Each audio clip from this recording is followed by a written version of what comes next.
ಸತತ ಪ್ರಯತ್ನದ ನಂತರ ಬಿ ಜೆ ಪಿಯವರು ಎಷ್ಟೇ ಪ್ರಾಬ್ಲಮ್ ಕೊಟ್ಟರು, ಎಷ್ಟೇ ಕಾಟ ಕೊಟ್ಟರು, ಅವರು ಪಕ್ಷ ನಿಷ್ಠೆಯಿಂದ ಇದ್ದಿದ್ದಕ್ಕೆ ಇವತ್ತು ಡಿ ಕೆ ಶಿವಕುಮಾರ್ ಸಾಹೇಬರು ಮುಖ್ಯಮಂತ್ರಿ ಆಗಿದ್ದಾರೆ.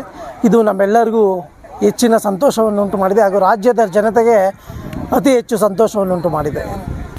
ಸರ್, ನಮ್ಮ ಸಾಹೇಬ್ರಿಗೆ, ನಮ್ಮ ನೆಲಮಂಗಲ ಕ್ಷೇತ್ರದ MLA ಸಾಹೇಬ್ರಿಗೆ ಡಿ ಕೆ ಶಿವಕುಮಾರ್ ಸಾಹೇಬ್ರು ಅನ್ನೋದು ಒಂದು ಆನೆ ಬಲ ಇದ್ದಂಗೆ. ಇವತ್ತು ಆನೆ ಬಲನ ಹೆಚ್ಚು ಮಾಡಿದಂತಾಗಿದೆ, ನಮ್ಮ ಸಾಹೇಬರು ಬಲನ ಅತಿ ಹೆಚ್ಚು ಮಾಡಿದಂತಾಗಿದೆ. ಇದೇ ಒಂದು ಖುಷಿಗೆ ಇಡೀ ದೇಶದಲ್ಲೇ ಪ್ರಪ್ರಥಮ ಬಾರಿಗೆ ಇಡೀ ಕಾನ್ಸ್ಟಿಟ್ಯೂನ್ಸಿ ಅಂದರೆ ತಾಲೂಕು ಪೂರ್ತಿ ಸಿಹಿನ ಹಂಚಕ್ಕೆ ನಮ್ಮ MLA ಸಾಹೇಬರು ಒಂದು ಇದನ್ನು ಆಸಕ್ತಿ ತೋರಿದ್ದಾರೆ. ಅಂದರೆ ಸಿಹಿನೂ ರೆಡಿಯಾಗಿದೆ. ಪ್ರತಿ ಮನೆಗೂ ಇವತ್ತು ಮತ್ತು ನಾಳೆಯಲ್ಲಿ ಪ್ರತಿ ಮನೆಗೂ ಅಂದರೆ 90,000ಕ್ಕೂ ಹೆಚ್ಚು ಮನೆಗೆ ಸಿಹಿ ಹಂಚುವಂಥ ಕೆಲಸ ನಡೀತಾ ಇದೆ. ಇದು ದೇಶದಲ್ಲೇ ಪ್ರಥಮ. ಇದು ನಮ್ಮ ಸಾಹೇಬ್ರೆ ಫಸ್ಟ್ ಮಾಡಿರೋದು ಅಂತ ಹೇಳ್ತೀನಿ ಸರ್. ಇವತ್ತಿಗೆ ಸಾಕಷ್ಟು ನೀವು ಅಭಿವೃದ್ಧಿಗಳು ನೋಡ್ತಾ ಇದ್ದೀರಾ. ಇನ್ನು ಮುಂದಕ್ಕೆ ಒಂದು ಆನೆ ಬಲ ಸಿಕ್ಕಂಗಾಗಿದೆ.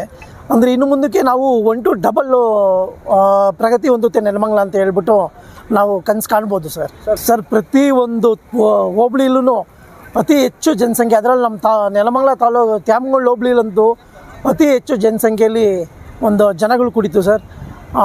ಇದು ನಮಗೆ ಅತಿ ಹೆಚ್ಚು ಸಂತೋಷ ವ್ಯಕ್ತಪಡಿಸಿದೆ. ನಮ್ಮ MLA ಸಾಹೇಬರು ಪ್ರತಿ ಕಡೆ ಸ್ಕ್ರೀನಿಂಗ್ ವ್ಯವಸ್ಥೆ ಮಾಡಿದ್ದಾರೆ. ಅಷ್ಟು ಜನಕ್ಕೂ ಒಂದು ಊಟದ ವ್ಯವಸ್ಥೆ ರೆಡಿ ಮಾಡಿದ್ದಾರೆ.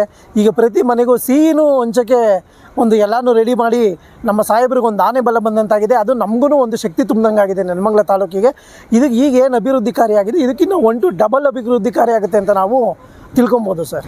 ಡಿ ಕೆ ಸಾಹೇಬ್ರಿಗೆ ಅಭಿನಂದನೆಗಳನ್ನ ಹೇಳೋಕ್ಕೆ ಇಷ್ಟಪಡ್ತೀನಿ. ಮತ್ತು ನಮ್ಮ ಸಾಹೇಬ್ರಿಗೆ ಅತಿ ಹೆಚ್ಚು ನೆಲಮಂಗಲ ಅಭಿವೃದ್ಧಿ ಕಾಣುತ್ತೆ. ಹಾಗೆ ನಮ್ಮ ಸಾಹೇಬ್ರಿಗೆ ನಾವು ಧನ್ಯವಾದಗಳು ಹೇಳೋಕ್ಕೆ ಇಷ್ಟಪಡ್ತೀವಿ ಸರ್. ನನ್ನ ಹೆಸರು ಧರಣೀಶ್ ಗೋವಿನಹಳ್ಳಿ ಅಂತ ಹೇಳ್ಬಿಟ್ಟು ಸರ್.